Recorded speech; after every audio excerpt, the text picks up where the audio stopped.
ఎవరో ఒక దళిత మహిళను తీసుకొచ్చి ఆవిడని కూర్చోబెట్టారు. కూర్చోబెట్టి 7 కోట్ల రూపాయలు మేము సీటు కోసం ఇచ్చాం, మాకు సీట్ ఇప్పిస్తారంటే 7 కోట్లు ఇచ్చాం మేము ఎవరో ఒక నాయకుడికి, తెలుగుదేశం నాయకుడికి అని చెప్పి అదొక ప్రచారం. అది కూడా మొత్తం టోటల్ వైసీపీ పేటీఎం బ్యాచ్ అలాగే సాక్షి టీవీ భుజానికి ఎత్తుకున్నారు. అయితే ఇప్పుడు దాని గురించి నేను ఆధారాలు చూపిస్తాను. ఎలాగ ఆధారాలు ఉంటాయి కదా, వాళ్ళు అబద్ధాలు చెప్తున్నప్పుడు నిజం ఉన్న వైపు ఆధారాలు ఖచ్చితంగా ఉంటాయి. కానీ ఒకసారి దొంగతనం చేస్తూ అడ్డంగా దొరికిపోయాక సాక్ష్యాధారాలతో పాటు వీడి దొంగ అని ప్రజల ముందు పెట్టేశాక ఆడు మళ్ళీ ఇంకొకసారి దొంగతనం చేస్తే మళ్ళీ సాక్ష్యాధారాలు చూపించాడు దొంగ, ఆడు మళ్ళీ ఇంకొకసారి యాదవ పని చేస్తే మళ్ళీ ఆధారాలు చూపించాడు యాదవ అని చెప్పాలంటే చెప్పేవాళ్ళు కూడా కాస్త ఇబ్బందినండి. ఎందుకంటే వీళ్ళు చేసే పనులు ఆల్రెడీ దొరికిపోయారు, చాలా విషయాల్లో దొరికిపోయారు. వివేకానంద రెడ్డి గారి మఠ దగ్గర నుంచి కోడికత్తి అలాగే గులకరాయి అయ్యి బాబా 1, 2 కాదు. అయినా కూడా ప్రజలకి వాస్తవాలు తెలియజేయాలి కాబట్టి ఈరోజు నీ లైవ్లోకి వచ్చాను. ఇంకోటి తయారయ్యాడు. మొన్నటిదాకా ఏబిఎన్లోనూ టీవీ5లోనూ కూర్చుని ఎవరో జగన్మోహన్ రెడ్డి గారిని అలాగా ఇలాగా అని చాలా ఘోరంగా మాట్లాడిన మనోడికి ఈ రోజున సాక్షి టీవీ షెల్టర్ ఇచ్చింది. ఆడిని తిరిగితే ఈ మీడియా, ఈయన తిరిగితే ఆ మీడియా అన్నట్టు మనోడికి బాగానే నడిచెళ్తుంది. కానీ ఇది కన్నింగ్ బుద్ధి ఎప్పటికప్పుడే బట్టబయలు అవుతూ ఉంటుందండి. ఓ మహిళను తీసుకొచ్చి సాక్షి టీవీని తీసుకొచ్చాడు, ప్రెస్ మీట్ పెట్టాడు. ఆ మహిళతో కొన్ని మాటలు మాట్లాడించాడు. ఆ మాటలు ఏంటి, దాని వెనుకున్న వాస్తవం ఏంటి ఒక్కసారి మీకు 2 నిమిషాల్లో చెప్పేస్తాను రండి. నేను ఇక్కడ ఆ మహిళని ఎటువంటి విమర్శ చేయడం కానీ లేకపోతే ఆవిడ ఏదో తప్పు అని చెప్పడం కానీ నా ఉద్దేశం కాదండి. నిజంగానే తన బాధితురాలు అయ్యి ఉండొచ్చు, ఎవరి చేతులన్నా నిజంగా నమ్మి డబ్బులు ఏమైనా చేతులు పెట్టి ఉండొచ్చు. అది ఎవరి చేతులు అనేది ఇప్పుడు ఆవిడే చెప్పేస్తుంది. కానీ ఇలాంటి వాడిని నమ్మితే నట్టేట్లు మునిగిపోతారు. నిజం చెప్తున్నాను నేను. ఇప్పుడు ఏదో ట్రైనింగ్ ఇస్తాడు, ఆ ట్రైనింగ్తో ఇలా చెప్పాలేమో అని 1-2 అబద్ధాలు చెప్తాం.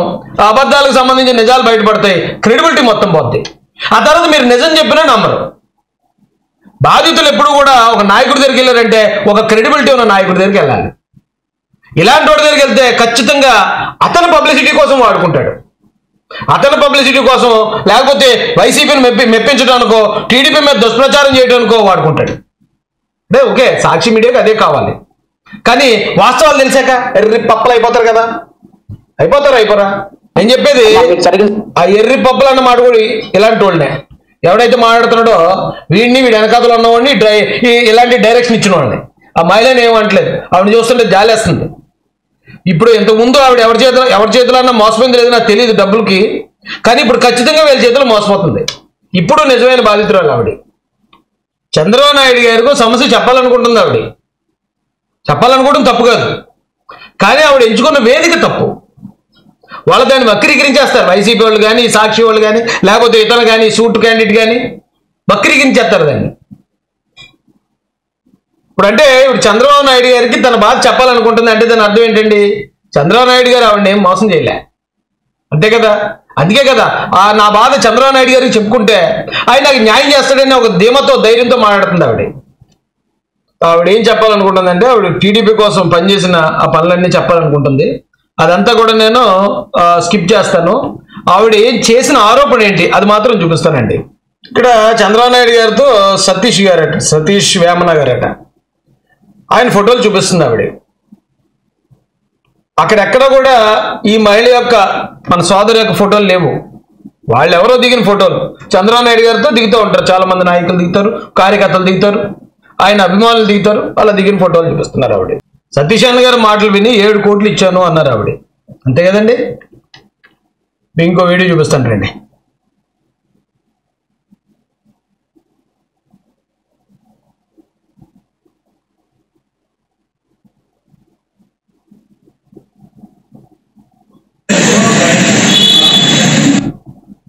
చూడండి, ఈ వీడియోలో కూడా సేమ్ ఆవిడే, అదే మహిళ, వారి భర్త గారు కూడా ఉన్నారు. ఒకసారి ఇక్కడ ఈ వీడియోలో వారు ఏం చెప్తున్నారో ఒకసారి వినండి. అప్పుడు ఎవరైతే సూట్ వేసుకున్న క్యాండిడేట్ ఉన్నాడో లేదా సాక్షి మీడియా మొత్తం పొలవమని వైరల్ చేస్తూ ఉంది ఈ వీడియోని, ఒకసారి వినండి. నా పేరు రమేష్ మిస్సెస్ ఆశించి నా పేరు రమేష్ మురళి, మా railway Koduru. Railway Koduru MLA ticket మా మిస్సెస్ ఆశించి బాబు షూరిటీ భవిష్యత్ గ్యారంటీ ఇవన్నీ పలు కార్యక్రమాల్లో పాల్గొనింది. దీన్ని తెలుసుకున్న దుగ్గిన చంద్రబాబు, రాజంపేట దుగ్గిన చంద్రబాబు, రాజంపేట దుగ్గిన చంద్రబాబు గారు ఆయన ఎవరో మాకు తెలియదండి, నాకైతే అసలు తెలీదు. ఆయన పేరు చెప్పారు ఫస్ట్. ఆయన ఏం చెప్పాడంటే, అమ్మ మీకు టికెట్ రావాలంటే ఇట్లే కాదు, వేమన సతీష్ అన్న నాకు బాగా తెలుసు, ఆయనకు అందరూ తెలుసు, పెద్ద పెద్ద రాజకీయ నాయకులు, కాబట్టి ఆయన ద్వారా మీకు టికెట్ ఇప్పించి ఏర్పాటు చేస్తాను, మీరేమన్నా డబ్బులు పెట్టుకోగలరా అని మమ్మల్ని దుగ్గిన చంద్రబాబు నాయుడు అడగడం జరిగింది.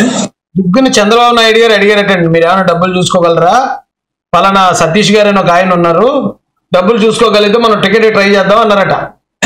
మా దగ్గర 2 కోట్లు అయితే మేము పెట్టుకుంటాము, అడగడ అప్పు చేసి మేము తెచ్చుకుంటాము, మా దగ్గర అంత మించి లేదని మేము చెప్పినాము. సరేమో మీకు 2 కోట్లు కాదు 2 కోట్లు అన్నారట. జాగ్రత్తగా పాయింట్ నోట్ చేసుకోండి. ఇంకా ఏమన్నా ఆస్తులు ఏమన్నా ఉంటే ఏదన్నా సూటిగా అయినా పెట్టండి, నేను చంద్రబాబు అన్నకు అదే వేమన సతీష్ అన్నకు చెప్పి నేను టికెట్ ఇచ్చి ఏర్పాటు చేస్తానని దుగ్గిన చంద్రబాబు చెప్పడం జరిగింది. దీంట్లో మాకేం ఆ రోజు టికెట్ కోసమని సూటిగా మా ఫ్రెండ్ రాజన్న నాగరాజు 4 ఎకరాల ఉంటే ఆ భూమిని ఏమన్నా నాకు ఎమ్మెల్యే టికెట్ వస్తున్నానా, నాకు అట్లా ఆ భూమిని ఏదైనా పూర్తిగా చూపెట్టమన్నారు, వాళ్ళు శుద్ధిగా పెట్టడానికి నేను అడగడం జరిగింది.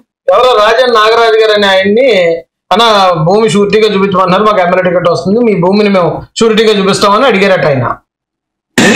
దానికి నాగరాజు అన్న సరేలన్నా నీకు ఎమ్మెల్యే టికెట్ వస్తే నా భూమి శుద్ధిగా పెడతాలే అని నాగరాజు అన్న ఒప్పుకున్నాడు. దానికి దుగ్గిన చంద్రబాబు వాళ్ళ బామర్ది విష్ణు నాయుడు దగ్గర విష్ణు నాయుడు పేరు మీద ఆ భూమి రిజిస్టర్ చేయించుకున్నారు.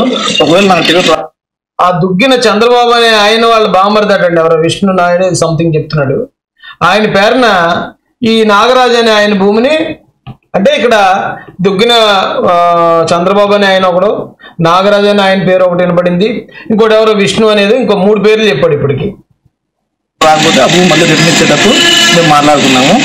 మళ్ళీ నాకు ఎమ్మెల్యే టికెట్ నాకు రాలేదు, నాకు రాని కారణంగా నేను పోయి భూమి నాకు రిటర్న్ చేయనా, వాళ్ళు వచ్చి నన్ను అడుగుతున్నారని చెప్పి నేను దుగ్గిన చంద్రబాబు నాయుడు అడగడం జరిగింది. ఆయన లేదు నేను నీకు 1 కోటి రూపాయలు ఇచ్చినాను, నువ్వు ఆ కోటి కడితేనే నేను భూమి రిజిస్టర్ చేపిస్తాను ఆయనతో అని చెప్పి నన్ను అడగడం జరిగింది. లేదు నువ్వు మాకు ఇచ్చింది 7 లక్షల టికెట్. ఆ చంద్రబాబు దగ్గరికి వెళ్ళి మాకు ఎమ్మెల్యే టికెట్ రాలేదు కదా, మేము మీకు ఇచ్చిన షూరిటీ ల్యాండ్ మాకు ఇచ్చేయండి ఆయన అడుగుతున్నాడు అని అడిగాడట ఆయన. అంటే ఈ వాయిస్ మీకు క్లియర్గా ఉందా లేదని మళ్ళీ చెప్తున్నాను నేను. అప్పుడు ఆ దుగ్గిన చంద్రబాబు అన్న ఆయన అన్నాడట, లేదు నేను నీకు 1 కోటి రూపాయలు ఇచ్చాను, ఆ 1 కోటి రూపాయలు ఇస్తే తప్ప ల్యాండ్ నేను రిటర్న్ చేయను అన్నాడట. ఇక్కడ ఎక్కడా కూడా ఆ వేమన సతీష్ అనే ఆయన పేరు ఎక్కడా వినపడలేదు. ఇక చంద్రబాబు నాయుడు గారు, లోకేష్ గారు, లేకపోతే ఇంకోటి అనే పేర్లు వినపడలేదు. తెలుగుదేశం పార్టీకి సంబంధించిన ఏ ఎమ్మెల్యే గారు కానీ, మంత్రి గారు కానీ, లేకపోతే ఎంపీ గారికి పేరు కానీ లేదు. అయినా కూడా నిస్సిగ్గుగా ఆ సాక్షి టీవీలో వేస్తున్నారండి ఈ న్యూస్ని. ఇది ఎవరో సతీష్ గారు అనే వేమన సతీష్ గారికి అంటగట్టి అక్కడి నుంచి లోకేష్ గారికి, చంద్రబాబు నాయుడు గారికి అంటగడుతూ పార్టీ పదవులు కావాలంటే డబ్బులు తీసుకుంటున్నారు వీళ్ళు అని చెప్పి నిస్సిగ్గుగా వేస్తుంది సాక్షి టీవీ. ఏం బతుకుతున్నారు నాకు అర్థం కాదు. 7,50,000 కదా ఇచ్చింది అని మేము చెప్పినాము. లేదు నువ్వు కోటికి ఇస్తేనే నేను రిజిస్టర్ చేపిస్తాను, లేదు లేకుండా చేయనని చెప్పి మమ్మల్ని మోసం చేసి మమ్మల్ని ఇబ్బంది పెట్టినాడు. తర్వాత నాగరాజు అన్న ఆ కోటి చిల్లర ఎంతో తెలియదు కరెక్ట్గా, ఆ డబ్బులు కట్టి ఆయన మళ్ళీ రిజిస్టర్ చేయించుకున్నాడు. ఈయన ఎవరినైతే ల్యాండ్ షూరిటీ అడిగాడో ఆ షూరిటీ ఇచ్చిన ఆయన, ల్యాండ్ షూరిటీ ఇచ్చిన ఆయనే అతను అడిగిన అవతల ఆ దుగ్గిన చంద్రబాబు అడిగిన 1 కోటి రూపాయలు కట్టి ఆయన ల్యాండ్ ఆయన విడిపించుకుని, బాబు ఇగో నీ అప్పు నేను తీర్చాను, నా ల్యాండ్ నేను విడిపించుకున్నాను, ఆ డబ్బులు నువ్వు నాకు తిరిగి కట్టుని ఈయన అన్నాడు. అది న్యాయమే. ఇప్పుడు ఆ డబ్బులు నన్ను కట్టమని నాగరాజు అన్న అడుగుతా ఉన్నాడు. మేము చాలా పేదవాళ్ళము, ఆ 2 కోట్లు కూడా ఆడ అప్పు తెచ్చి మేము పెట్టుకున్నాము, అది కూడా చంద్రబాబుకే ఇచ్చినాము. దుగ్గిన చంద్రబాబు నాయుడుకి ఇచ్చి 2 కోట్లు 2 కోట్ల రూపాయలు కూడా ఎవరో దుగ్గిన చంద్రబాబు అనే ఆయనకి ఇచ్చానని చెప్తున్నాడు ఆయన. ఇచ్చాడా లేదా, ఎలా ఇచ్చాడో ట్రాన్సాక్షన్, అందులో ఎంతవరకు వాస్తవాలు ఉన్నాయి అవి కూడా ఎంక్వైరీలో తేలాలి. అసలు సంబంధం లేని ఆ వేమన సతీష్ అని ఆయన ఎందుకు వచ్చాడు మధ్యలోకి? సంబంధం లేని చంద్రబాబు నాయుడు గారు, లోకేష్ గారి ఫోటోలు ఎందుకు వచ్చాయి మధ్యలోకి? సంబంధం లేని తెలుగుదేశం పార్టీ డబ్బులు తీసుకుని సీట్లు ఇస్తుందనే ఈ ఆరోపణలు ఎక్కడి నుంచి వచ్చాయి? ఏం బతుకండి. ఈ ఆధారాలన్నీ బయట పెట్టి నాకే విసుగొస్తుంది. ఏంట్రా బాబు ఎంత దారుణంగా ఉన్నారు వీళ్ళు మనుషులు. ఈ వైసీపీ వాళ్ళు నాకు అర్థం కాదు. అదే కాకుండా మా రాజన్న పొలం కూడా అతనికి రిజిస్టర్ చేయించడం జరిగింది.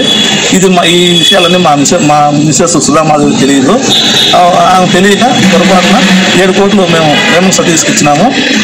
అదంతా ఒత్తిది మా మిస్సెస్ ఇదంతా ఆవిడికి తెలీదు. తెలియక 7 కోట్లు వేమన్ సతీష్ గారికి ఇచ్చామని చెప్పింది అంటున్నాడు ఆయన. ఆవిడికి తెలియకపోవడం కాదు, ఆ సూట్ క్యాండిడేట్ చెప్పమని ఉంటాడు.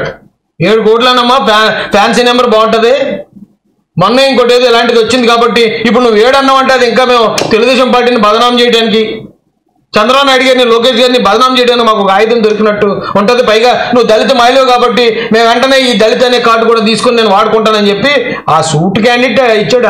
ఆ ఆలోచన ఆవిడకి పాపం. ఆవిడేముందని అమాయకంగా ఉంది. ఆవిడెందుకు అంత కుట్రల పని, అంత కన్నింగ్ ఎందుకు చెప్తుంది? తెలియక అట్లా చెప్పింది. మాకు ఇవ్వాల్సి ఉంది దుద్దిన చంద్రబాబు నాయుడు. కాబట్టి దయచేసి మేము కోరుకునేది ఏంటంటే మన సీఎం చంద్రబాబు సార్ గారికి, లోకేష్ బాబు సార్ గారికి, పవన్ కళ్యాణ్ సార్ గారికి మాకు న్యాయం చేసి ఆ దుద్దిన చంద్రబాబు దగ్గరికి మేము ఇచ్చిన 2 కోట్లు ఈ రాజన్నకు 1 కోటి చిల్లరకు ఆయన దగ్గర తీసుకొని రిజిస్టర్ చేయించిన ఆ డబ్బులు మాకు ఇప్పించి మాకు న్యాయం చేయవలసిందిగా అందరికీ మీకు నమస్కారం పెట్టి. ఇప్పుడు మీరు నష్టపోయి ఉండొచ్చు, అయితే ఆ నష్టపోయిన దానికి మీరు అడగాల్సిన పద్ధతి ఇది కాదు. మీరు ముందైతే పోలీస్ స్టేషన్కి వెళ్ళి కంప్లైంట్ ఇవ్వాలి. మీ దగ్గర ఉన్న సాక్ష్యాల ఆధారాలను వారికి చూపించాలి. ఆ పోలీస్ స్టేషన్లో సిఐ గారినో, ఎస్ఐ గారినో, లేకపోతే డిఎస్పీ గారినో పట్టుకుంటే వాళ్ళు ఆయన్ని పిలిపిస్తారు. పిలిపించామంటే ఇది ఎలాగ ఉంది పరిస్థితి, ఒకవేళ ఏమన్నా అయితే కనుక ఇగో ఈ దుగ్గిన సోన్స్ ఆయన ఉన్నాడు కదా, మీ పరువు పోతుందని చెప్పి ఏదో చెప్పి వాళ్ళు ఎంతో కొంత రికవర్ చేస్తారు. అది మీరు చేయలేదు. లేదా అప్పుడు లోకేష్ గారు ప్రజా దర్బార్ నిర్వహిస్తున్నారు, వేల మందిని కలుస్తున్నాడు ఆయన. ఆ కలిసేటప్పుడు మీరు వెళ్ళి ఒక రిప్రజెంటేషన్ మీరు ఆయనకి ఇచ్చున్నా ఖచ్చితంగా మీకు న్యాయం జరిగే అవకాశం ఉండేది. మీరు అది చేయలేదు. చంద్రబాబు గారిని మీరు ఆల్రెడీ టికెట్కి మీరు ట్రై చేస్తున్నారంటే మీకు ఎంతో కొంత పార్టీలో ఇన్ఫ్లుయెన్స్ ఉండే ఉంటుంది. చంద్రబాబు నాయుడు గారు ఏ మీటింగ్లోనే ఎక్కడో వచ్చినప్పుడు వారి చేతికి మీరు రిప్రజెంటేషన్ ఇచ్చినా ఖచ్చితంగా దీని మీద మీకు ఒక డెసిషన్ వచ్చేది. మీరు అవేమీ చేయలేదు. అవేమీ చేయకుండా పాపం ఆ మహిళ ఆ వైసీపీ సాక్షి మీడియా ట్రాప్లో, వైసీపీ వాళ్ళ ట్రాప్లో, ఆ సూట్ క్యాండిడేట్ ట్రాప్లో పడి వెళ్ళి యథేచ్ఛగా మీరు ఆరోపణలు చేశారు తెలుగుదేశం పార్టీ మీద. 7 కోట్లు ఇచ్చాం, వాళ్ళకి ఇచ్చాం, వీళ్ళకి ఇచ్చాం. ఇక చంద్రబాబు నాయుడు గారితో క్లోజ్గా ఉన్నాడు, ఈయన లోకేష్ గారితో క్లోజ్గా ఉన్నాడు, భువనేశ్వరంతో మాకు బాగా భువనేశ్వరం తెలుసని అన్నాడు. అంటే ఈ వ్యక్తి వాళ్ళందరికీ పరిచయస్తుడు, సో నేను నీకు డబ్బులు ఇచ్చానంటే వాళ్ళందరికీ ఇచ్చినట్టు అనేది మీరు మొత్తం టీడీపీ మీద బురద జల్లాలనే ప్రయత్నం చేశారు. ఏం పద్ధతి అండి ఇది? భువనేశ్వరం ఫోటోను కూడా మీరు సాక్షి టీవీలో డిస్ప్లే చేయించారు. ఏం ఆశించి? 7 కోట్ల రూపాయలని పాపం ఈ అమాయకమైన మహిళతో చెప్పించారు. వాళ్ళ భర్త వచ్చి అబ్బాయి 7 కోట్లు కాదండి, అసలు దీనికి పార్టీకి సంబంధం లేదు, ఎవరో దుగ్గిన సోన్సో క్యాండిడేట్ ఆయనకి ఇచ్చాం తప్ప మేము ఎవరికి సంబంధం లేదని ఆయన చెప్తున్నాడు క్లియర్గా. ఈవిడ పక్కనే ఉంది ఆ వీడియోలో. మరి ఏమని చెప్పాలండి? ఎలా అర్థం చేసుకోవాలి? ఎందుకంటే ఇలాంటి కుట్ర పడినప్పుడల్లా దీని ఆధారాలు బయటపడినప్పుడు అంతకంత పాతాళానికి పోతుంది కదా వైసీపీ. అంతకంతకు ఎదవలు అయిపోతున్నారు కదా. అయినా సిగ్గు రావట్లేదా? అయినా సిగ్గు లేదా మీ బతుకులకి? 2.5 కోట్లు అన్న మాట ఏమలేదా? వాళ్ళ భర్త ఏమలేదు, ఇతను చెప్తున్నాడు అక్కడ ఏదో దగ్గరుండి చూసినోళ్ళలాగా. ఏం బతుకండి? ఏదో ఒక జడ్జిగా చేసి పని చేసి వచ్చాను అంటే ఏం చేశారు? ఆ పోస్ట్కు ఉన్న వాల్యూ కూడా పోతుంది కదా ఇలాంటి వాళ్ళ వల్ల. ఎక్కడ చెప్పుకోకయ్యా బాబు, ఎక్కడ చెప్పుకోకు నువ్వు. ఎందుకంటే ఇలాంటి కన్నింగ్ మెంటాలిటీతో, ఇన్ని అబద్ధాలు, ఇన్ని వక్రీకరణలతో, ఇన్ని తప్పుడు సాక్ష్యాలతో ఏం వదిలేద్దామని నువ్వు? ఇది ఎంత దరిద్రుడో మీకు ఇక్కడ అర్థమవుతుంది చూడండి. ఇప్పుడు ఆవిడ అనుకోండి, ఓకే, ఒకవేళ పొరపాటున 2 కోట్లు అన్నది 7 కోట్లు అనేసిందండి అని వాళ్ళ భర్త అన్నాడు, ఇప్పుడే మీరు విన్నారు. కానీ ఆ 7 కోట్లు అన్నదానికి సాక్ష్యాలు క్రియేట్ చేస్తున్నాడు ఇది. ఆ 7 కోట్లు ఎక్కడెక్కడ ఇచ్చింది అంటానికి దొంగ సాక్ష్యాలు క్రియేట్ చేస్తున్నాడు ఈ క్రిమినల్ క్యాండిడేట్. ఏం బతుకా ఇది? వాళ్ళ భర్త కన్నా ఎక్కువ తెలుసా నీకు? అంటే ఆవిడతో 7 కోట్లు అని చెప్పించింది కూడా ఈడే. ఇలాంటి వాళ్ళే కావాలి సాక్షి మీడియాకి, జగన్మోహన్ రెడ్డి గారికి, వైఎస్ఆర్సీపీ వాళ్ళకి. అబద్ధాలతో మీరు ఎక్కడ నెగ్గలరయ్యా? నాకు అర్థం కాదు. ఇప్పుడు ఎవడున్నాడు తెంగరోడు ఆంధ్రప్రదేశ్లో? క్లియర్గా చూడండి. ఇందాక మీరు విన్నారు కదా, 2 కోట్లు ఇచ్చామండి, అది కూడా ఎవరో దుగ్గిన చంద్రబాబు అని ఆయనకి ఇచ్చాం తప్ప వేమన సతీష్ గారికి సంబంధం లేదు, తెలుగుదేశానికి సంబంధం లేదని వాళ్ళ భర్త క్లియర్గా చెప్పిన వీడియో విన్నారు. లేదంటే ఒకసారి రివైండ్ చేసి వినండి. 2 కోట్లే అని. ఆ 2 కోట్లు కూడా ఆధారాలు ఉండాలి. కానీ ఇతను 7 కోట్లకి లెక్క చెప్తున్నాడు చూడండి. అబద్ధం. ఇది దొంగ సాక్ష్యం. ఇదొక అబద్ధం. 3.5 + 1.5 5 కోట్లకి లెక్క చెప్పేశాడు. 5 కోట్ల రూపాయల ఆస్తులు లేవని వాళ్ళ భర్తే చెప్తున్నాడు. ఆస్తులు ఉన్నాయి అని చెప్పేసి 5 కోట్లకి ఇప్పుడు లెక్క లేదా మరి ఆవిడ దగ్గర 5 కోట్లు ఎలాగొచ్చాయి అంటాం కదండి.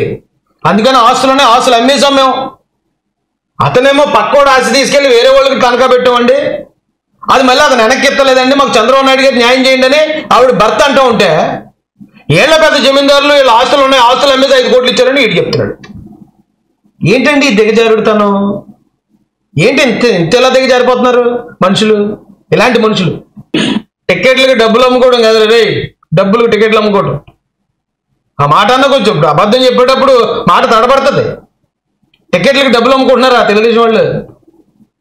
అంటే ఇప్పుడు మొత్తం తెలుగుదేశం పార్టీ మీద వాళ్ళ భర్త ఏమో అతనెవరో దుగ్గిన చంద్రబాబు అన్న అతనికి మాత్రం ఇచ్చానండి, అతనికి మాత్రం సంబంధం, అతను నాకు డబ్బులు ఎత్తలేదని వాళ్ళ భర్త చెప్తున్నాడు ఆవిడ సమక్షంలో.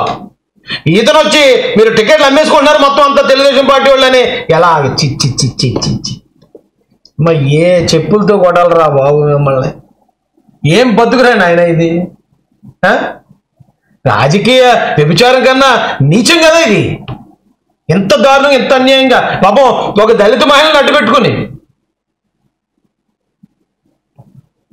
ఆయన ఎంత వేసాడు? 5 కోట్ల రూపాయలు అకౌంట్లో వేసాను అనలేదు. ఆ 50 లక్షలు 40 లక్షలు వేసాను అన్నాడు ఆయన. మిగతాదంతా వాళ్ళు మాట్లాడుకున్నారు, అది అయిపోయింది. అది అంటే ఇప్పుడు అది వచ్చింది కాబట్టి ఈవిడితోటి ఇప్పుడు పిలిపించి ఇంకొకరితో 7 కోట్లు అందాం, రేపు పొద్దున మళ్ళీ ఇంకొక తీసుకొస్తారు, ఇంకొక అతను తీసుకొచ్చి 10 కోట్లు ఇచ్చామని చెప్పండి. మీరు అందరూ ఇలా చెప్పండి, మేము తెలుగుదేశం పార్టీ మీద దుష్ప్రచారం చేస్తూ ఉంటాం, తెలుగుదేశం పార్టీలో ఉన్న అధికార ప్రతినిధులు కార్యకర్తలు అందరూ భజన చేసుకుంటూ ఉంటారని చెప్పి ఈ ముఖానికి పాన్స్ పౌడర్ రాసేసుకుని సూట్ వేసేసుకుని టై కట్టేసుకుని వచ్చేసి మనోడా ఏంటి అబద్ధ సాక్ష్యాలు చెప్తున్నాడు. ఇంతకన్నా దారుణం ఉందండి?